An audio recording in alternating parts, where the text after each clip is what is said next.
எல்லோருக்கும் வணக்கம். இன்றைய தினம் வரலாற்றில் ஒரு பொன்னான நாள். இன்றைய தினத்தை மாண்புமிகு முதலமைச்சருடைய தமிழக வெற்றி கழகத்துடைய வெற்றி நாளாக வரலாற்றில் நாங்கள் பதிவு செய்கிறோம். பெரியார் அவர்கள் கனவு கண்ட, புரட்சியாளர் அம்பேத்கர் அவர்கள் கனவு கண்ட, பேரறிஞர் அண்ணா அவர்கள் கனவு கண்ட சமூக நீதி, மதசார்பற்ற ஒரு அமைச்சரவையை மாண்புமிகு தமிழ்நாடு முதலமைச்சர் உருவாக்கி இருக்கிறார். இந்த தேர்தலில் என்ன பெரிய வெற்றின்னு கேட்டுட்டு இருக்காங்க எதிர்கட்சிகள். இந்த தேர்தலில் பணபலம் தூக்கி எறியப்பட்டிருக்கு. சாதியின் அடிப்படையில் ஏற்படுத்திய தேர்தல் அரசியல் மக்கள் தூக்கி எறிந்திருக்காங்க.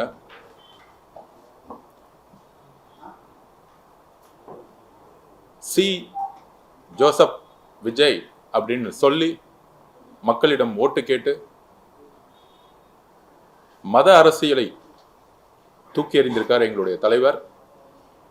எல்லோருக்குமான ஒரு முதல்வராக எல்லா மதமும், எல்லா சாதிகளும், இளைஞர்களும், பெண்களும் இணைந்து இந்த வெற்றியை உருவாக்கிய பொழுது எங்களுடைய தலைவர் முதல் மாநாட்டில் சொன்ன மாதிரி, அதற்கப்புறம் என்னுடைய தனிப்பட்ட ஒரு முழக்கமாக கூட சொன்னோம், நம்ம ஆட்சியிலும் பங்கு அதிகாரம் பங்குன்னு. தமிழக வரலாற்றில் இதெல்லாம் சாத்தியமா அப்படின்னு எதிர்கட்சிகளும் ஊடகங்களும் ரொம்ப அண்டர்ஸ்டிமேட்டோட எங்கள் தலைவரையும் தமிழக வெற்றி கழகத்தையும் எலெக்ஷனுக்கு முன்னாடி பார்த்தாங்க. தேர்தல் அரசியலில் முதல் மாநாளில் என்ன வாக்குறுதி கொடுத்தாரோ, ஆட்சியிலும் பங்கு அதிகாரம் பங்கு, எல்லா கட்சிகளுக்கான பிரதிநிதித்துவம், எல்லா சமூகத்துக்கான பிரதிநிதித்துவம், இதுதான் பெரியார் அவர்கள் கனவு கண்டாரு. அந்த மாதிரி இன்றைக்கு இந்தியாவிலே இல்லாத அமைச்சரவையில் ஒடுக்கப்பட்ட ஏழை மக்கள் யார் யாரெல்லாம் கட்சிக்கு உறுதியாக உழைத்தார்களோ, எந்த விதமான சாதி பின்புலத்தை பார்க்காமல், எந்த விதமான குடும்ப பின்புலத்தை பார்க்காமல் இளைஞர்களுக்கான ஒரு அமைச்சரவையை எங்களுடைய தலைவர் மாண்புமிகு முதலமைச்சர் அவர்கள் தமிழ்நாட்டிலேயே ஒரு பெஸ்ட் எக்ஸாம்பிள், ஒரு மினிஸ்ட்ரியை இந்தியாவே பார்த்து பிரமிக்கக்கூடிய ஒரு அமைச்சரவை உருவாக்கியிருக்கார். அதில் 8 தலித் சகோதரர்கள் முக்கிய துறைகளில் இன்னைக்கு தன்னுடைய பொறுப்பை எல்லாம் எடுத்திருக்காங்க. 108 வின் பண்ணி பெரும்பான்மை பலம் இல்லைன்னா பிரசிடென்ட் ரூல் வந்துடும், கவர்னர் ரூல் வந்துடும் அப்படிங்கின்ற ஒரு ஜனநாயக கடமையின் ஒரு முக்கியமான பங்கெடுப்பாக காங்கிரஸோடைய தலைவர் திரு ராகுல் காந்தி அவர்கள், மாநில தலைவர்கள் ஒருங்கிணைந்து முதல் ஆதரவை கொடுத்து, கம்யூனிஸ்ட் தோழர்கள், மார்க்சிஸ்ட் கம்யூனிஸ்ட் கட்சியுடைய தலைவர் திரு பேபி அவர்கள், இங்க இருக்கக்கூடிய திரு சண்முகம் அவர்கள், தோழர் வீரபாண்டி அவர்கள், அதுக்கப்புறம் என்னுடைய ஆசான் திரு திருமாவளவன் அண்ணன், ஐஎம்எல் காதர் மொய்தீன் பெரியவர் அவர்கள் ஒரு ஜனநாயக கடமையுடன் அன்கண்டிஷனல் சப்போர்ட், ஆட்சியில் பெரும்பான்மையை உடன் நடத்துறதுக்கு அன்கண்டிஷனல் சப்போர்ட் கொடுத்தாலும் எங்களுடைய தலைவர் மாண்புமிகு முதலமைச்சர் சொன்ன வாக்குறுதியின்படி ஆட்சியிலும் பங்கு அதிகாரம் பங்கு என்கின்ற உறுதியை அனைத்து தோழமை கட்சிகளுக்கும் தனிப்பட்ட முறையில் அழைப்பு விடுத்தார். அதுக்கப்புறம் என்னுடைய பேட்டியை நான் கொடுத்திருந்தேன், அழைப்பு எடுத்திருந்தேன், பொதுவெளியில் அழைப்பு எடுத்திருந்தோம். அதை ஒவ்வொரு கட்சியினுடைய உயர்மட்ட குழுக்கள் கலந்து ஆலோசித்து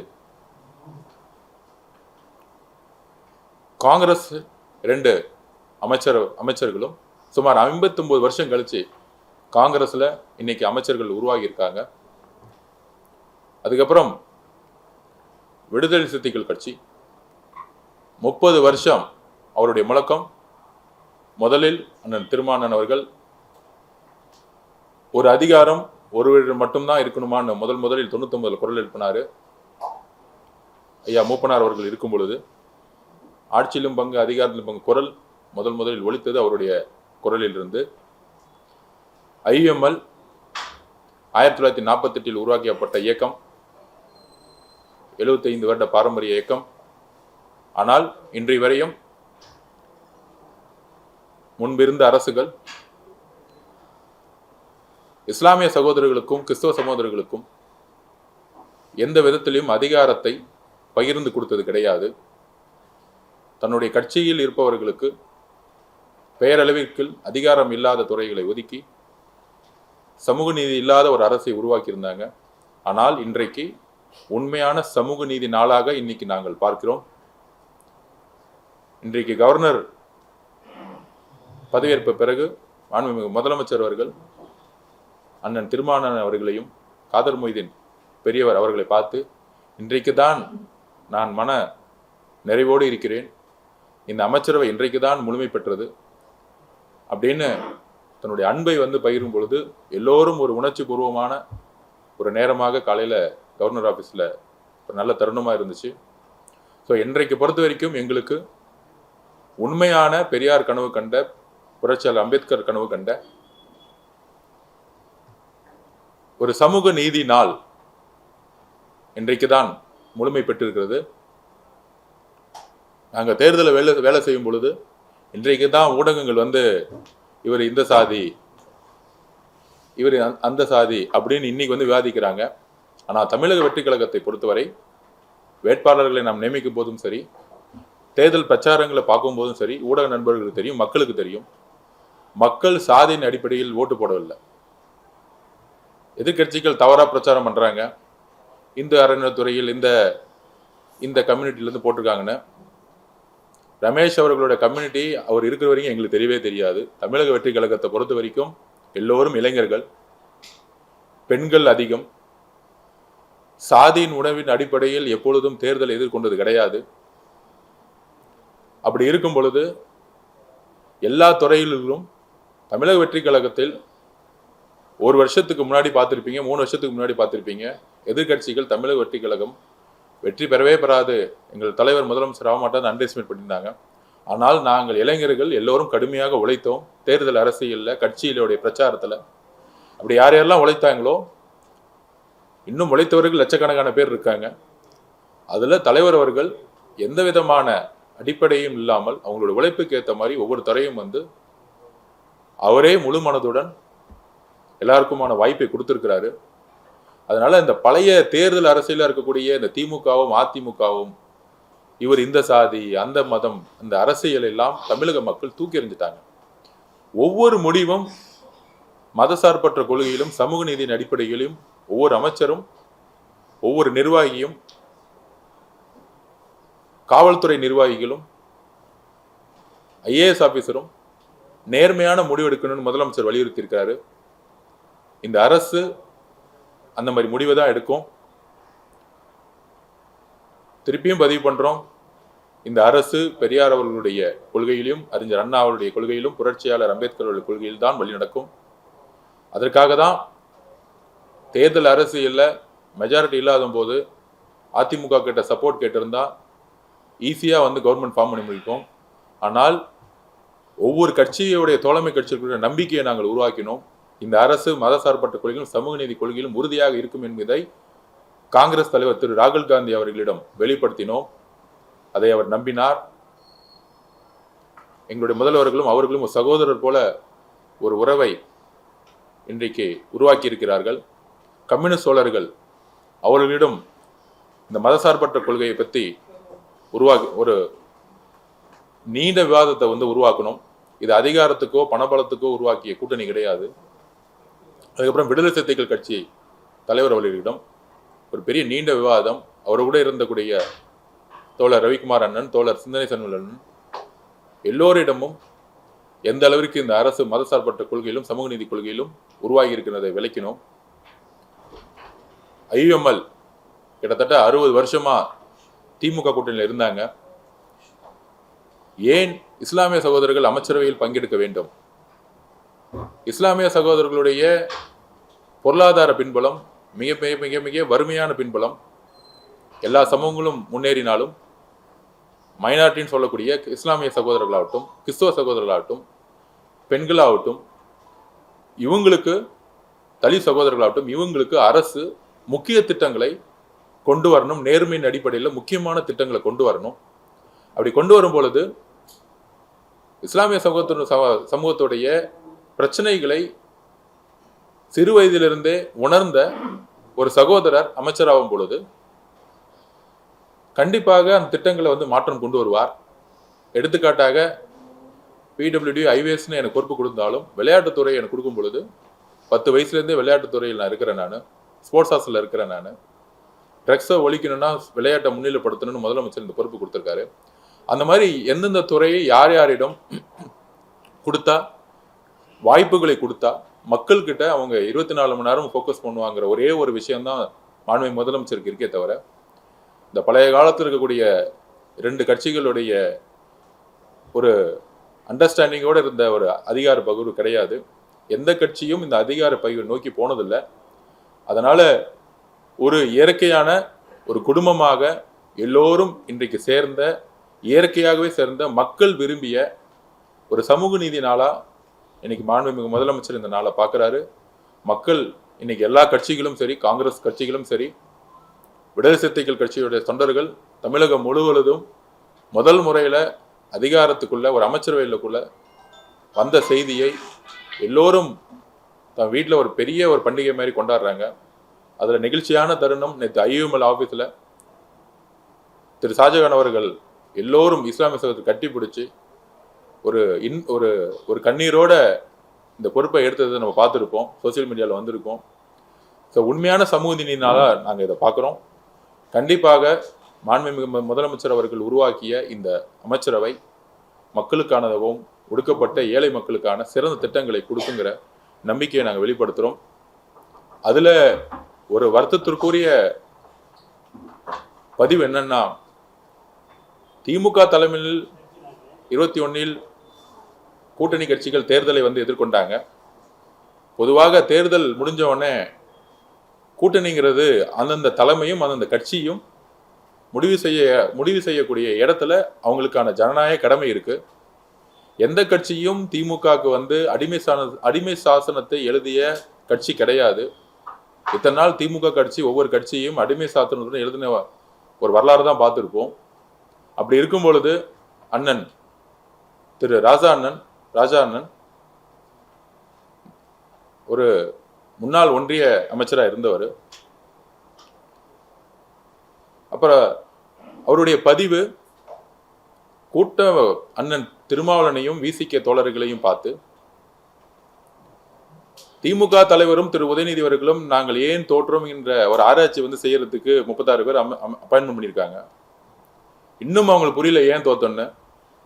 அரசியல்ல ஒரு கட்சியும் ஒரு தலைவரை தாக்கும் பொழுது ஒரு பெண்ணுடைய உறவை அடிப்படையாக வைத்து எப்பொழுதும் ஒரு பெண்ணை நோக்கிய ஒரு விமர்சனத்தை உருவாக்கிட்டே இருப்பாங்க. அப்படி திரு ராஜா அண்ணன் அவர்கள் வாயில சொல்ல முடியாத அளவிற்கு தலித் சகோதரர்கள் மட்டுமல்ல, ஒட்டுமொத்த தமிழ்நாட்டு மக்களும் மதிக்கக்கூடிய கொள்கை தலைவராக இருக்கக்கூடிய அண்ணன் திருமாவளவர்களை பார்த்து ஒரு பதிவை பதிவு பண்ணாரு. அந்த வார்த்தையை நான் சொல்றதுக்கு தயக்கமா இருக்கு.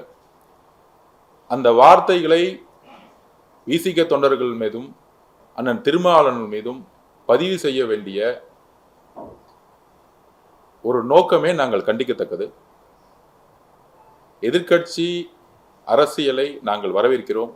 நாங்கள் செய்யக்கூடிய தவறுகளை சொல்லும் பொழுது மக்களுக்காக திட்டங்களை மாற்ற முடியும். ஆனால் தனிநபர் விமர்சனத்தையோ ஒரு கட்சியினுடைய தலைவரையோ இல்லை ஒரு கட்சியினுடைய தொண்டர்களையோ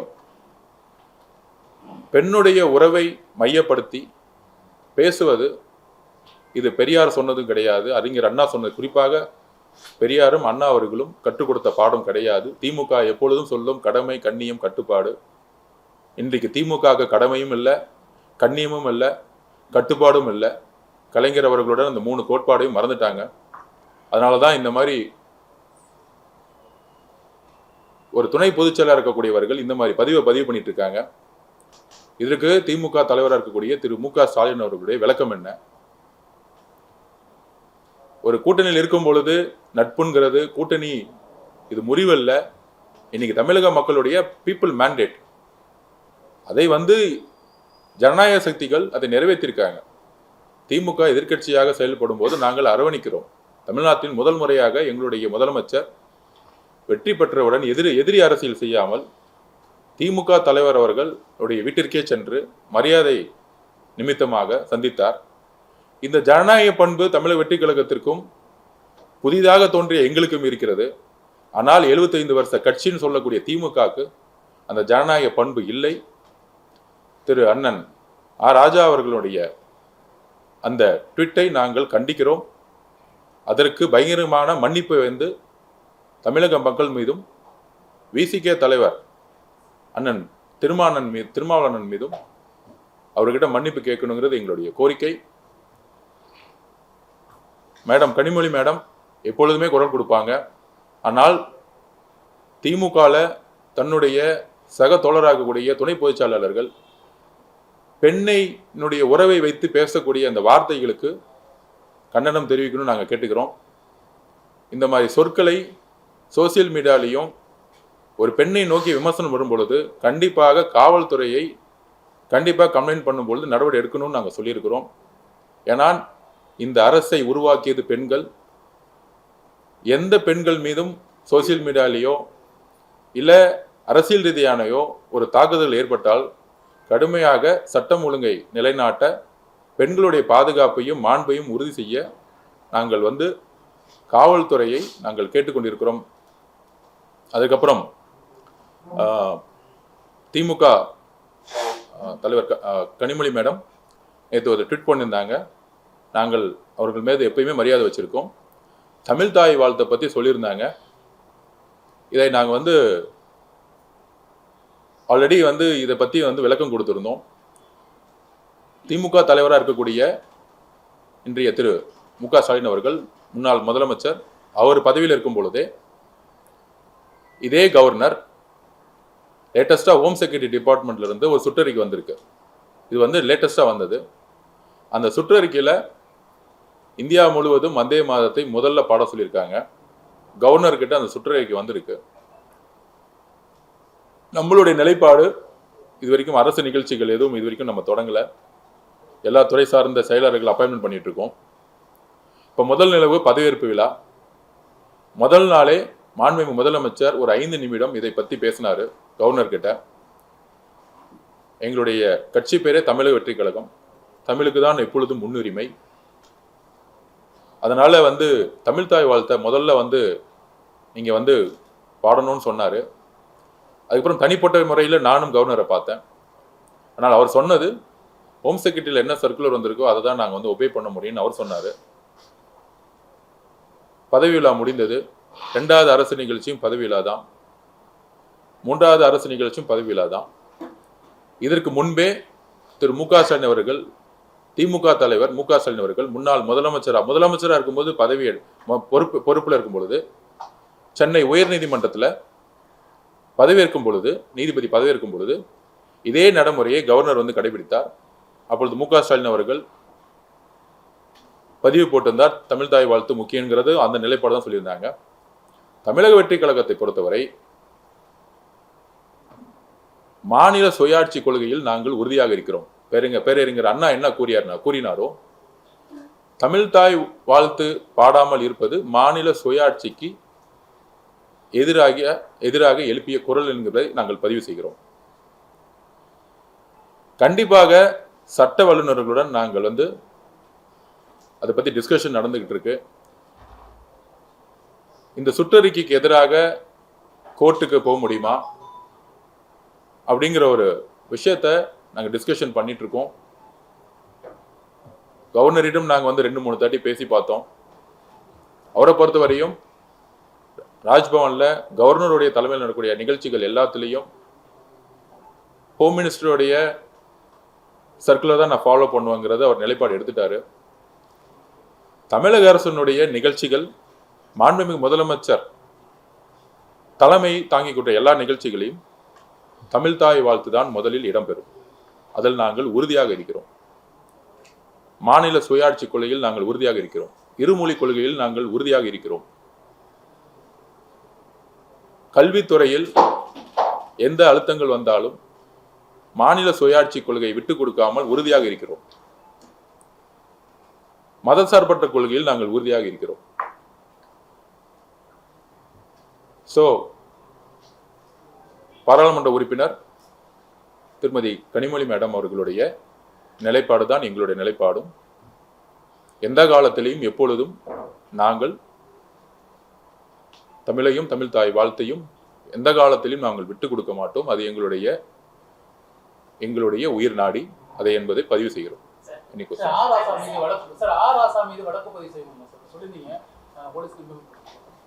யாரையும் பழிவாங்கக்கூடிய நோக்கம் எங்களுக்கு அல்ல. நான் அண்ணன் திருமாவளவன் அவர்கள் 40 வருஷத்துக்கு மேல என் மீது எவ்வளவோ விமர்சனம் வந்தா கூட அண்ணன் மீது நான் எப்பொழுதும் ஒருமையில பேசியது கிடையாது. அரசியலில் என்கிட்ட போய் பதிவு பண்ணி பொறுமையாருன்னு சொல்லியிருக்கிறாரு. அரசியலில் வேறுபாடுகள் வரலாம், ஆனால் தனிப்பட்ட தாக்குதல் இருக்கக்கூடாதுன்னு நாங்கள் நினைக்கிறோம். அதுல சொன்ன வார்த்தைகள் ரொம்ப ரொம்ப பர்சனலா அவரையும் காயப்படுத்திருக்கு, விசிக்க தோழர்களையும் காயப்படுத்திருக்கு. அண்ணன் திருமாவளவன் அவர்கள் பதவிக்கோ பணத்திற்கோ ஆசைப்படுவோர் கிடையாது. அது ஒரு 40 வருஷ வாழ்க்கையிலேருந்து எல்லாருக்கும் தெரியும். பதவிகள் தேடி வரும் பொழுது இன்றைக்கு கூட அவர் நினைச்சிருந்தா இன்னைக்கு அமைச்சரவையில் பதவி எடுத்துருக்கலாம், ஒரு பை எலெக்ஷன் நின்று இருக்கலாம். ஆனால் என்கிட்ட பதிவு பண்ணணும்னா 30 வருஷம் திரு வன்னியரசு என் கூட இருந்திருக்காரு. நான் எம்எல்ஏ எலெக்ஷனில் நான் நிற்கல. அப்படி நிற்காத பொழுது இன்னொருத்தருடைய வாய்ப்பை நான் எடுத்துக்கிட்ட மாதிரி ஆயிடும். அதனால அவர் தான் எம்எல்ஏவா 2 பேர் தான் இருக்காங்க. அதுல சீனியாரிட்டி படி அவர் தான் அமைச்சர் ஆகணும்னு திரு வன்னியரசு அவர்களை அமைச்சராக்கியது அண்ணன் திருமாவளவன் அவர்கள். இன்றைக்கு ஒட்டுமொத்த அவருடைய முடிவு ஒட்டுமொத்த கட்சியும் அவருடைய அர்ப்பணிப்பையும் தியாகத்தையும் நினைச்சு பெருமைப்படுது. அதனால தனிப்பட்ட காயப்படுத்தக்கூடிய வார்த்தைகளை திமுகவும் திமுக ஐடி விங்கும் தவிர்க்கணும்னு நாங்க நினைக்கிறோம். மக்கள் சார்ந்த பிரச்சனைகள் இப்ப நம்ம கடந்த 3 நாட்கள்ல பாக்குறோம். பல்வேறு கொலைகள் நடந்துருக்கு, ஜாதி ரீதியான படுகொலைகள் தொடர்ந்து இருக்கு. சென்னை மட்டும் இல்லாம பல்வேறு நகரங்கள்ல இரவு முழுவதும் மின்சாரங்கள் போராட்டங்கள் நடக்குது. மக்கள் சார்ந்த பிரச்சனைகள் அரசியல் கவனம் செலுத்துது. அதாவது எத்தனை நாள் ஆகும்னு உங்களுக்கே தெரியும். துறை சார்ந்த ஒவ்வொரு ஐஏஎஸ் ஆஃபீஸர்ஸோடைய அப்பாயின்மெண்ட்ஸ் முதலமைச்சர் ஃபோக்கஸ் பண்ணிட்டு இருக்காரு. உங்களுக்கு தெரியும், காலையில் 9 மணிக்கே அவர் வந்துடுறாரு. ஒவ்வொரு டிபார்ட்மெண்ட்டோட ரிவ்யூ மீட்டிங்ஸ் போயிட்டு இருக்கு. 50 வருஷ பணிகளை நம்ம எதை முதல்ல சரி செய்யப்பட முடியும்னா, நான் ஊடகங்கள் முன்பு பதிவு செய்கிறேன். முன்னாடி சிஎம் டேல நீங்க வீடு கட்டணும்னா ஸ்கொயர் ஃபீட்டுக்கு 40 ரூபா 50 ரூபா கலெக்ஷன் பண்ணிட்டு இருந்தாங்க. இதை ஒழிச்சிருக்கோம். நீங்க போய் எங்க வேணா கேட்டு பாருங்க. அப்படி ஒரு குரூப்பே கிடையாது. Party fund, MLA fund, minister fund, இல்லை சிஎம் ஃபேமிலி ஃபண்டு, இதை இந்த ஒரு வாரத்தில் ஒழிச்சிருக்கோம். இது எவ்வளோ பெரிய செய்தி தமிழக மக்களுக்கு, நீங்களே விசாரிங்க. முன்னாடி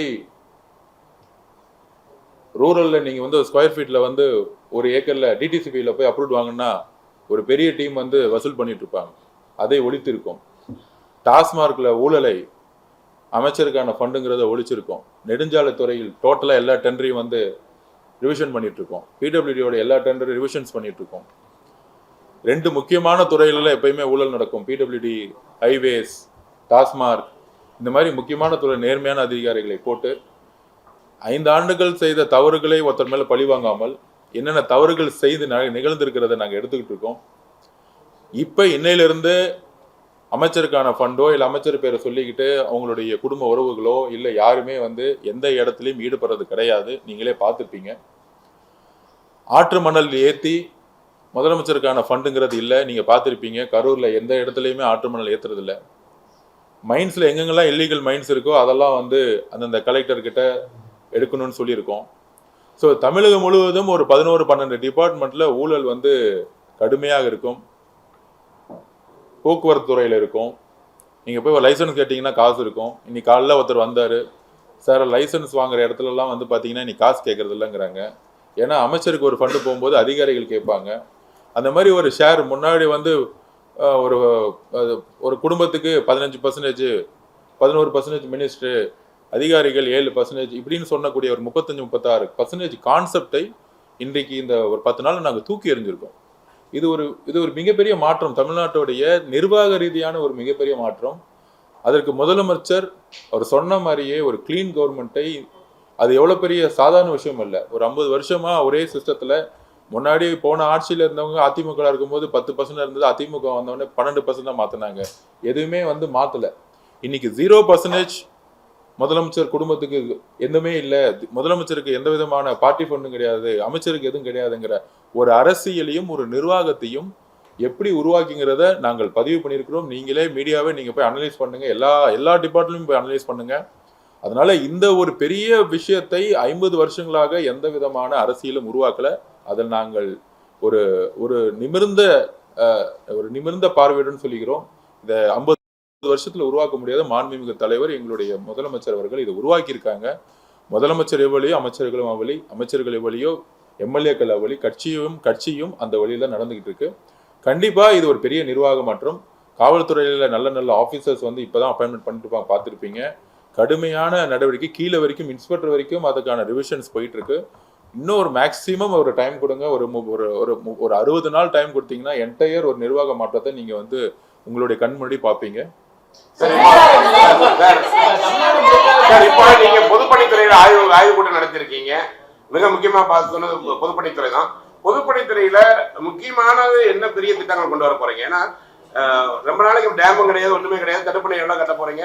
அதே மாதிரி இந்த மராமத்து பணி எடுக்கும்போது எல்லா அந்த குளங்கள் கொட்டைகள் தூர்வாடுறது பொதுப்பணித்துறை பண்ணதா? ஏன்னா அங்கதான் பிரச்சனையே ஸ்டார்ட் ஆகுது. இப்போ வந்து நீங்க ஆய்வு கூட்டம் நடத்தி முடிச்சிருக்கீங்க. நீங்க உங்க துறையில என்ன மாற்றத்தை கொண்டு வர போறீங்க? இல்லை, முன்னாடி பொதுப்பணித்துறையினாலே வந்து எப்படி இருக்குன்னா, ஆற்றுல வந்து தூர்வாராமலே தூர்வாரிட்டுன்னு பில்லை போடுவாங்க. இப்போ அப்படிலாம் கிடையாது. உண்மையான பணிகள் நடக்கும். அதை நாங்கள் உறுதிப்படுத்துகிறோம். இந்த போலியாக பில்லு போடுறது, கான்ட்ராக்டர்ஸ் வந்து போலியாக உருவாக்குறது, பினாமி பேரில் வந்து கம்பெனிஸை உருவாக்குறது, இது எல்லாத்தையும் ரிவிஷன் வந்து லாஸ்ட் 1 வீக் பண்ணிட்டு இருக்கோம். தமிழ்நாட்டிலிருந்து எல்லாரையும் வந்து கூப்பிட்டு அதுக்கான முதல் கட்ட பணிகளை சொல்லியிருக்கோம். எல்லா டெண்டரையும் நாங்கள் நிப்பாட்டியிருக்கோம். ஒரு 15 நாளில், அதுவும் எலெக்ஷனுக்கு முன்னாடி அந்த 1 மாசத்தை பார்த்தீங்கன்னா பழைய அரசு வந்து திருப்பி வந்துருங்கிற ஒரு பெரிய நம்பிக்கையில் அடுத்த 2 வருஷம் 1 வருஷத்துக்குலாம் டெண்டர் போட்டு அட்வான்ஸ் வாங்கியிருக்காங்க. ஸோ இந்த மாதிரிலாம் வந்து ஒரு அரசு வந்து செயல்பட்டு இருக்கிறது வந்து யாரையும் குற்றச்சாட்ட விரும்பலை. பழைய தவறுகள் என்னங்கிறது முதல் நான் தெரிஞ்சுக்கணும். ஆக்சுவலாக அதிலிருந்து ஒரு துறையை வெளியே கொண்டு வரணும். அதனால வந்து 2 ரிவ்யூ மீட்டிங் முடிச்சிருக்கோம் நாங்கள். ஸோ அதே மாதிரி நெடுஞ்சாலைத்துறையிலும் அந்த பிரச்சனை தான் போயிட்டு இருக்கு. ஸோ அந்த துறையை வந்து முழுசா ஒரு 100 வருஷத்துக்கு மேலே இருக்கக்கூடிய துறைகள் இது. இன்னைக்கு இருக்க காலத்துக்குடைய ஒரு டெக்னாலஜி, டேஷ்போர்ட், சாஃப்ட்வேர்ஸ், இன்னைக்கு காலத்துமே அப்டேட் எப்படி பண்ணலாம், பிடபிள்யூடியும் ஐவிஎஸ்ஸையும் எப்படி ப்ராஃபிட்டபிள் இன்ஸ்டிடியூஷனாக மாற்றலாம், எப்படி வந்து அமுல் நிறுவனம் வந்து எப்படி ப்ராஃபிட்டபிள் இன்ஸ்டிடியூஷனாக மாறுதோ. ஃபார் எக்ஸாம்பிள் இப்போ பிடபிள்யூ தான் வந்து எல்லா பில்டிங் கட்டுறாங்க. நான் வந்து சிம்பிளாக ஒரே ஒரு கொஸ்டின் கேட்டேன். நம்மக்கிட்ட எல்லா ஸ்ட்ரக்சர் இருக்குது, 6000 பேத்துக்கு மேலே எம்ப்ளாயிஸ் இருக்கிறாங்க. நம்ம வந்து இன்னைக்கு ஒரு பெரிய பெரிய நிறுவனங்கள் இருக்கும், எல்என்டி, டாட்டாலாம் இருக்கிறாங்க. ஒரு கன்ஸ்ட்ரக்ஷன் முடிஞ்சவொடனே 10% ப்ராஃபிட் பண்ணுறாங்க. நம்மளும் அதே மாதிரி ப்ரொபோசல் கொடுத்து நம்மளும் வந்து 10% 15% வந்து பில்டிங் கற்று கொடுத்து நம்மளும் ப்ராஃபிட் பண்ணிட்டா அரசு நிறுவனங்கள் வந்து ப்ராஃபிட் பண்ண முடியுமே. நம்ம உழைப்பை வந்து வெறும் கட்டி கொடுத்துட்டு போகிறதோட எப்படி பெரிய பெரிய நிறுவனங்கள், கன்ஸ்ட்ரக்ஷன் நிறுவனங்கள் லாபம் பண்ணுதோ, நம்ம கிட்ட கன்ஸ்ட்ரக்ஷன் கம்பெனிலேயே ஆர்கிடெக்ட்ஸ் இருக்காங்க, எல்லாம் இருக்கிறாங்க. பெரிய பெரிய ப்ராஜெக்ட்ஸ் எடுத்து, ஏன் பிரைவேட் ப்ராஜெக்ட்ஸே எடுத்து 100 வருஷ கம்பெனி கிட்ட ஒரு ஐடென்டிட்டி இருக்குது நம்மக்கிட்ட. எப்படி பிடபிள்யூ டிபார்ட்மெண்ட்டை ஒரு ப்ராஃபிட்டபிள் பிஸ்னஸாக மாற்றணும், அந்த ப்ராஃபிட்டபிள் வரும்பொழுது மக்களுக்கான தேவைகளை அதில் செய்ய முடியும், நமக்கான பில்டிங்ஸை கட்ட முடியுங்கிறத வந்து பதிவு பண்ணியிருக்கோம். அதுக்கான ரிவ்யூ மீட்டிங்ஸ் நடந்துட்டு இருக்கு. அதுமாதிரி நெடுஞ்சாலை துறைகளையும் வந்து பார்த்தீங்கன்னா 40% ஒர்க் வந்து பார்த்தீங்கன்னா ரிப்பேர் ஒர்க்குன்னு சொல்லிட்டே இருப்பாங்க. அந்த ரிப்பேர் ஒர்க்கில் தான் வந்து எப்பயுமே வந்து நிறைய ஊழல் நடந்துட்டு இருக்கு. ஆக்சுவலாக ரிப்பேரே பண்ணாமல் பேட்ச், அதாவது அவங்க சொல்கிற டெக்னிக்கல் வேர்டுன்னா பேட்ச் ஒர்க்னு சொல்லுவாங்க. பேட்ச் ஒர்க்னு சொல்லிட்டு வேற பக்கம் பேட்ச் ஒர்க் நடந்திருக்கு ஆக்சுவலாக. ஸோ இந்த மாதிரி இந்த ஒர்க்ஸ் எல்லாம், இந்த மாதிரி வேர்ட்ஸ் எல்லாம் நம்ம ரிமூவ் பண்ணி உண்மையாலே நிறைய இடத்துல இன்னும் குக்கிராமங்களையும் மலைகளிலும் இன்னும் வந்து ரோடு வசதி கிடையாது. நிறைய வில்லேஜில் மெயின் ரோட்ல இருந்து ஸ்டேட் ஹைவேஸ்ல இருந்து ஊர்களுக்கு வந்து பார்த்தீங்கன்னா இன்னும் மண் ரோட்ல இருக்கு. மழை பெய்யும் போது ஒரு ஒரு ஒரு சின்ன ஒரு ஆட்டோ கூட போக முடியாது இருக்கு. ஸோ குக்கிராமங்களை இணைக்கக்கூடிய லோக்கல் பாடியோட சேர்ந்து ஹைவேஸ் டிபார்ட்மெண்ட் எப்படி ஒர்க் பண்ண முடியுங்கிறதே நாங்கள் வந்து எப்படி உள்ளாட்சித்துறையோட சேர்ந்து முன்னாடி உள்ளாட்சித்துறையும் ஹைவேஸ் டிபார்ட்மெண்ட்டும் சேர்ந்து ஒர்க் பண்ணது கிடையாது ஆக்சுவலாக. ஸோ இதை வந்து எப்படி 2 பேரும் சேர்ந்து இணைந்து தமிழகம் முழுவதும் ஹைவேஸ் எல்லாம் வந்து கொண்டு வந்திருக்காங்க. அதில் வந்து கொஞ்சம் நிறைய இடத்துல வந்து ரிப்பேர்ஸ் ஒர்க்ஸ் இருக்கு. ஆனால் வந்து குக்கிராமங்களை எப்படி சேர்ந்து இணைக்கணும், பாமர மக்கள் இணைக்கக்கூடிய இடத்துல எப்படி வந்து நெடுஞ்சாலைகளை உருவாக்கணுங்கிறதுக்கான ஃபர்ஸ்ட் ஒரு ரிவ்யூ மீட்டிங் பண்ணு அதுக்கான டிஸ்கஷன்ஸ் போயிட்டு இருக்கு. ஒரு 3 மாதம் டைம் கொடுங்க. அதுக்குள்ள வந்து டோட்டலாக அதுக்கான ரிவ்யூ மேப்ஸ் எடுத்து என்னென்ன திட்டங்கள் புதுசாக கொண்டு வர போறோம் அப்படிங்கிறத நாங்கள் பதிவு பண்ணுவோம்.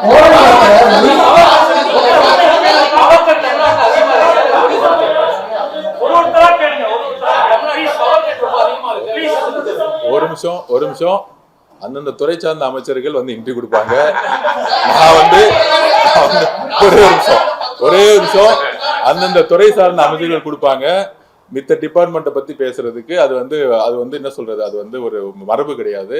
கண்டிப்பாக திரு நிர்மல் அவர்கள் அமைச்சர் அவர்கள் பேசும்போது சொல்லியிருக்காரு, லட்சக்கணக்கான கோடி ரூபாய் இந்த இடத்துல வந்து கடனை வந்து ஃபேஸ் பண்ணியிருக்கோம். அது இல்லாமல் ஊழல்கள் நிறைந்ததாக நிலக்கரியில் நிறைய ஊழல் நடந்திருக்குன்னு சொல்லியிருக்காங்க. அதை ரிவ்யூ பண்ணிட்டு இருக்காரு. அவர் கடுமையாக கிட்டத்தட்ட 18 மணி நேரத்துக்கு மாண்புமிகு முதலமைச்சரோட தலைமையில் திரு நிர்மல் அவர்கள் வேலை செஞ்சுட்டு இருப்பாரு. கண்டிப்பா மின்சாரத்துறை அவர்கள் இந்த துறையை வந்து அட்ரஸ் பண்ணுவாங்க.